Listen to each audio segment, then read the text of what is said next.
नमस्कार. कालच रंगपंचमीचा सण देशभरात अगदी मोठ्या उत्साहात संपन्न झाला. सर्वजण रंगात न्हाऊन निघाले.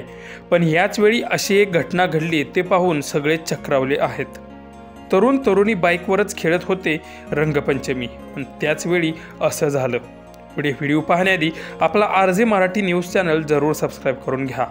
काल पूर्ण देशभरात मोठ्या उत्साहात सर्वांनीच रंगपंचमी साजरी केली. त्याचवेळी दोन तरुण तरुणी उत्साहाच्या भरात अगदी आनंदाने रंगपंचमी खेळत होते. व्हिडिओमध्ये तुम्ही पाहू शकता की एका बाईकवरती एक कपल आहे. तरुण गाडी चालवत आहे, तरुणी मागे गाडीवरती उभा राहिलेली आहे. तो तरुण पुढे गाडी चालवत राहतो. त्याचवेळी ती तरुणी त्याला खाली वाकून रंग लावत आहे. त्यानंतर तरुणी खूपच आनंदात न्हाऊन जाते आणि थोडं पुढे गेल्यानंतर त्या तरुणीचा तोल जाऊन ती तरुणी अचानक गाडीवरून खाली कोसळते. हा व्हिडिओ सामना ऑनलाईन या इंस्टाग्राम अकाउंटवरून शेअर केला असून बऱ्याच नेटकऱ्यांनी यावर कमेंट देखील केल्या आहेत.